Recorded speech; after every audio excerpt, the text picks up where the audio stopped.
Hi again, it's me, Charlie. Today I'm going to be talking about my own personal experience of seizures. The first seizure that I had, I didn't understand what it was. It happened on the 1st of May 2021.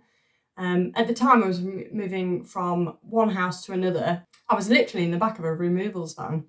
Now, had it happened 10 minutes before when we were loading the van, our old next door neighbours were both paramedics. So it's absolutely typical, isn't it, that it didn't happen there and it happened at the new house. So I was lifting a heavy box up, suddenly couldn't breathe, my jaw locked round to the left-hand side.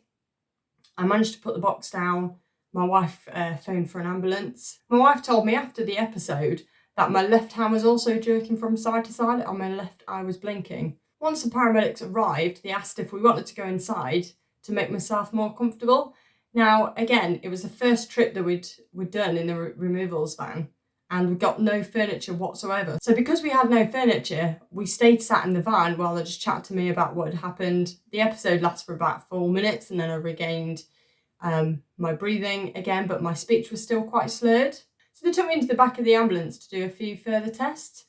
Firstly, they checked my heart rate. They then checked my blood pressure by wrapping something around my arm. Everything was sort of fine. So they weren't originally going to take me to hospital at all. But because I was so frightened that I couldn't breathe, it never happened to me before, I then suddenly got really upset and overwhelmed and started crying. So they did take me to hospital. At A&E, they tested me using an ECG where they put little probes around my body to test my heart.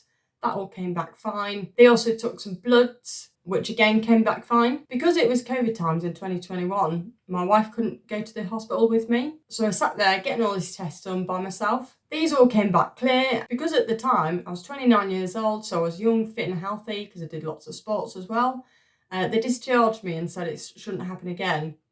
They basically put it down to me lifting a heavy box. They thought what had happened is I'd trapped a nerve and then gone into shock, which is why they thought I couldn't breathe. The episode actually got me out of the house move because Jen then had to drive the van up to my parents' house, which was a good 4 hours away in Derby. And then the following day, her dad actually joined us down in Worthing in our new house to help her offload everything else. So I got to sit and make cups of tea and deliver the biscuits to them, which was quite nice for me.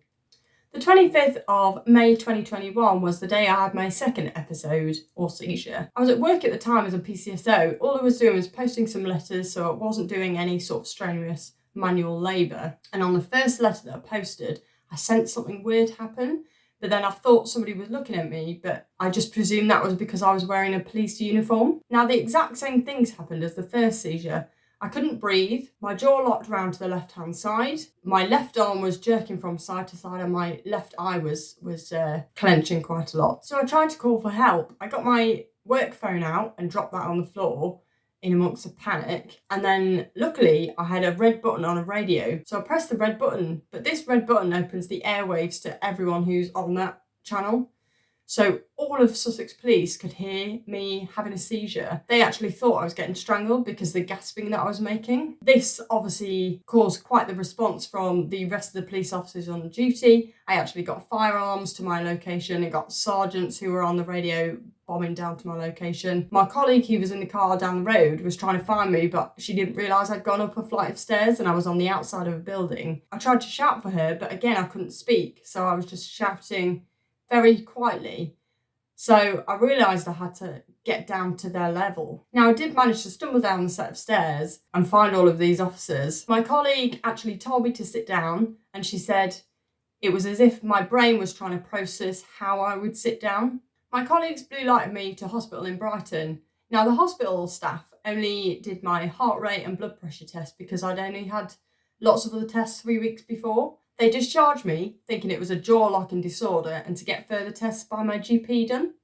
You can tell by this voicemail that I left for my wife about how clueless I was to what these actual episodes were. Hi Jen, it's me. Just calling because I'm at the RSCH. Some of the guys brought me in. My jaw thing happened again. Don't worry though, I'm all good. give me a call when you can. Love you. Bye. You hear me say in the clip that jaw looking thing happened again. So myself, my wife were totally clueless to the fact that these could be seizures, because I was totally conscious and I'd never experienced a seizure before in my life. And also the doctors had never mentioned it either. After getting discharged, I got a phone call appointment with my GP because it was still through COVID. They spoke me through a couple of different questions, but still diagnosed me with TMD, which is temporal mandibular disorder. So it's basically a disorder of the jaw that locks in place. Now, I wasn't happy with this because although my jaw did lock in place at the time, I also had other things going on. So my left arm and my eye blinking and things. So I thought it was more neurological. So I called the GP again, but for a second opinion. This time I did manage to get a face-to-face appointment. The doctor this time pressed me in different places on my body with a metal rod and also like a thin, sharp object, just to see how my body would react. All of this came back absolutely clear, and they still thought it was TMD. Because of this, they referred me to the maxillofacial unit, which is a specialist in that area. Maybe some of you have been wrongly diagnosed. Feel free to share your experiences and comment below. I decided not to drive my car in them anymore, even though nobody had told me not to, but it just felt unsafe for me, personally. So my colleague, who lived around the corner from me, started driving me to and from work. On the way back from a night shift one day, he wanted to go to McDonald's, so we went to McDonald's. I wasn't really that hungry, but I got a milkshake. While I was sucking on the straw of the milkshake, I felt a sensation as if this episode was about to happen again. My colleague was petrified that it would, so I stopped having the milkshake until I got home. Now, luckily, it didn't happen again at that time. However, on the 31st of May, within the same month as the first seizure happened, I had my third seizure. Strangely enough, I was talking at that exact moment on the phone to my counsellor about the first episode, and as I was describing it, the symptoms came over me again. My jaw locked, I couldn't speak, couldn't breathe, my eyes started twitching, my arms started moving in an erratic way. So I instantly knew I needed to get help. I banged on the office door and got my wife to run upstairs to call an ambulance. As this was all happening, our dog Dougie raced up the stairs to see what was happening with all the commotion, and it was quite nice for the first couple of seconds because he let me give him a little head scratch to calm me down. Next minute I know, he runs off into our bedroom, steals a sock from under the bed and races through, shows us that he's got a sock, and then races off to hide because he knows that we can't do anything about it.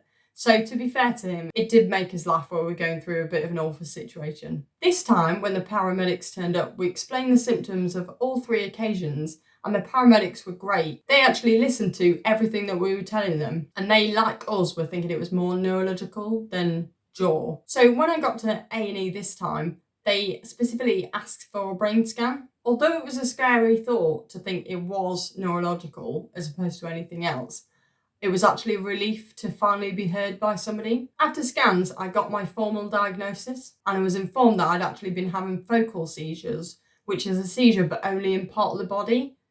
The seizures were caused by swelling around the brain tumour. I was then admitted to hospital overnight for further tests.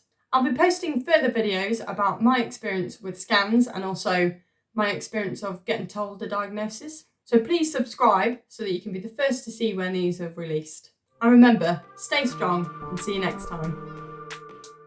The episode actually did actually. They took me into the back of the ambulance to do some tests of the check.